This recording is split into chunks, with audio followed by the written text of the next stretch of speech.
vegetable that I never ever trust. The broccoli. Get it? Those jokes are for my students. I know they miss the bad dad jokes. Hashtag dad jokes. Hashtag chef dad jokes. So this is broccoli crowns. I bought this as a crown from the supermarket because I have a tiny little refrigerator. And when I was coming home with a whole bunch of groceries, I didn't want to have broccoli like this big sticking out of a bag and have to trim it and clean up while I'm doing my groceries. So I just bought the crowns. They were $1.99 each, where the regular broccoli was $1.29 a pound.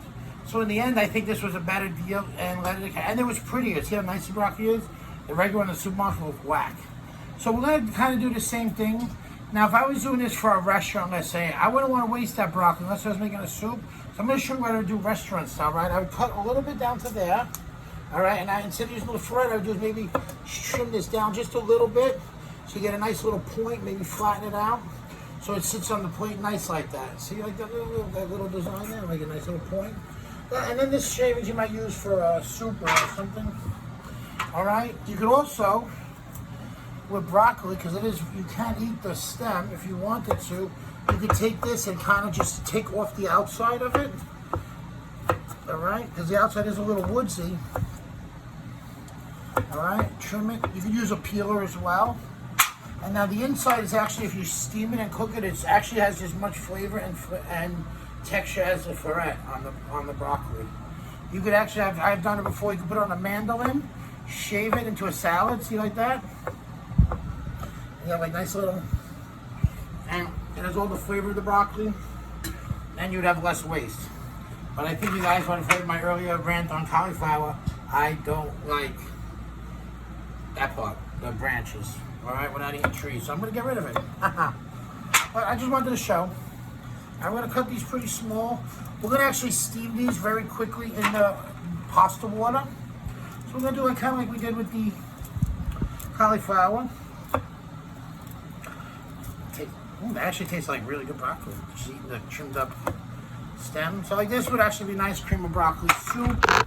All right, you want to do something nice like that. Dana Carvey, back for the SNL days, chopping broccoli. I don't know if you guys are way too young for that. My students, but your parents would get it. So we're going to break this down a little bit like we did the cauliflower. The bigger florets we're going to separate in half. So this will cook in about under 2 minutes in steaming water. Nice with broccoli is too, if you drop broccoli in boiling water and shut the water and cover it, it'll stay perfectly green for a half hour, approximately, and hot. So if you're doing a restaurant chef trick, that's a nice little restaurant trick. You can do batch your broccoli fresh, keep it hot for a half hour. All right, so that's for tomorrow's stir fry. Look at that, I got halfway done with tomorrow's dinner. I got my broccoli tomorrow, that's all gonna get steamed and then sauteed with a lot of Asian-y saucy ingredients. So tonight, we're gonna do it one more time for you guys. Just cutting out the, and we're almost done with the mise en place. After this, we're just going to slice up a little red onion. We're going to slice it nice and thin, so give a nice little oniony flavor and some nice color. Some people used to call them Bermuda onions. And we want this broccoli a little bit small too. Broccoli, unlike the cauliflower, isn't going to shrink in the roasting process. It's going to go in boiling water and it's going to retain its, I don't like that piece. It's a little bit of, see that snuck in there, a little wood, trying to get in my pasta. Not in my wash. And you look at it, that head of cauliflower, look how much broccoli you get out of that one crown. This will be enough for at least a dinner and a half for each of us. When you consider you got tomato, spinach, pasta, cheese, butter, it's all adding bulk to the dish, right? And for some people, be very proud that I'm doing no meat tonight, no fish. We're going the only proteins in the broccoli. Broccoli does have 17 to 18 grams of protein per serving. We'll check your facts. I feel a little smarter now. I'm going to reuse this plate to serve on later because I'm lazy and I'm trying to save money. Okay, so we don't want that part.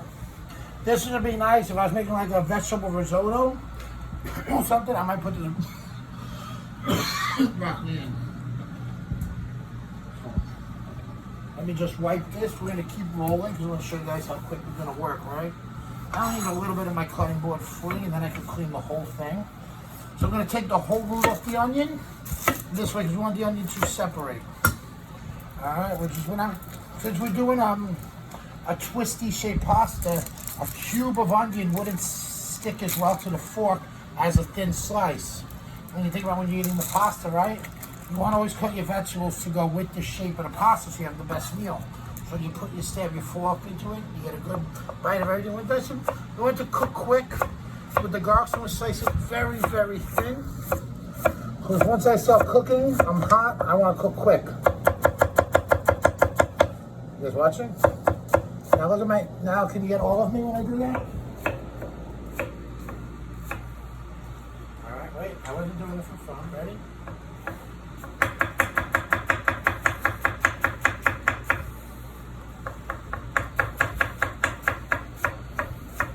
I'll stop there.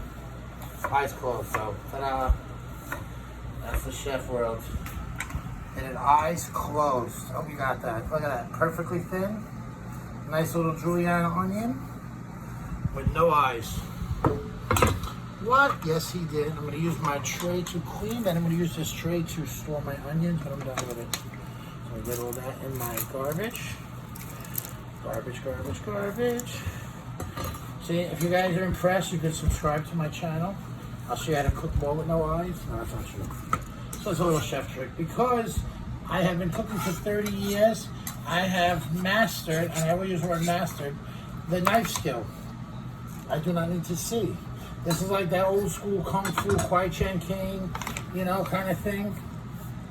You should see me catch butter. I can catch a fly with chopsticks too. Karate Kid style. If you believe that, I'll sell you a bridge in Brooklyn. You know, I want to get all my mise en place ready because the cooking process is very rapid. Basically, once my water boils, which has already started behind me, by the time the water boils, I can have everything else assembled.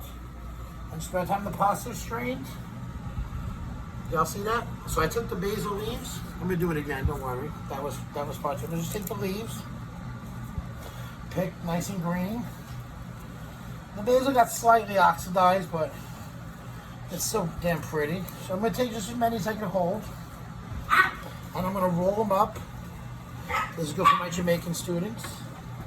Those are better at this for some reason than the rest. And we don't want to chop basil. Basil gets cut one time only, slice. It's very thin. It's papery. See, Serious knows what I'm saying is true. I'm going to paper thin. This is like a fine chiffonade or a chiffonade or a fine julienne, if that makes you happier. All right. Nice. And then I get down to the core. Look at that. Beautiful.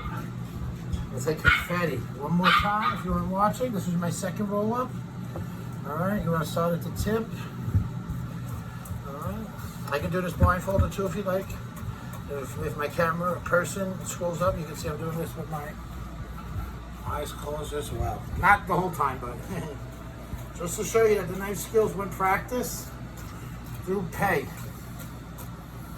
All right. Look at that beautiful, like paper. Like confetti, I mean, like paper.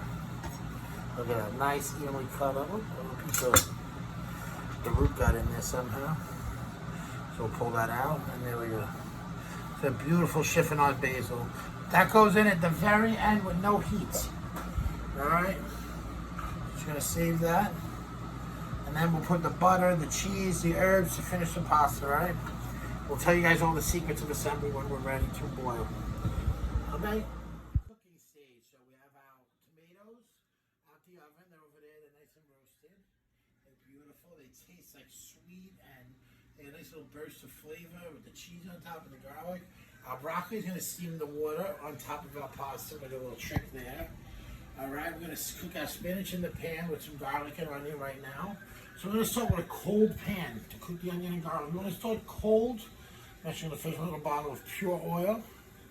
Now we might finish this dish with a little extra virgin olive oil or some butter, but that's for very little heat. When you add too much heat to extra virgin olive oil, you actually ruin the flavor of it. And you take away the purity of it. I didn't fix my garbage.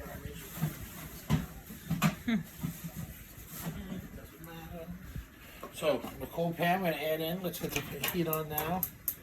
Alright, that's as high as it goes in this room. So, let me get my onions in there to start. They're a little bit bigger than the garlic, so let them get started first.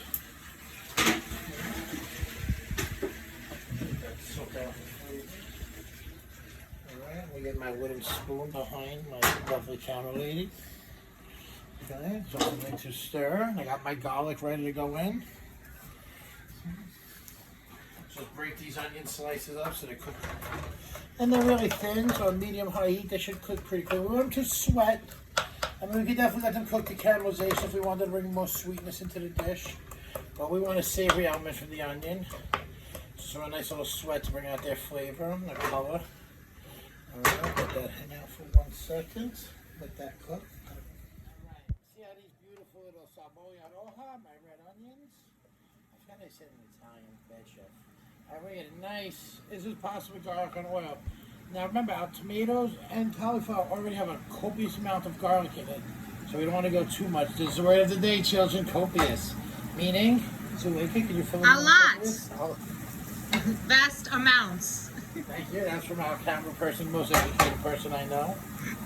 All right, is that enough garlic, you think, Zuleika? I love garlic. A little more? A little more. Oh, yeah. Let's save some for tomorrow. Okay. All right. We don't want this garlic to overcook.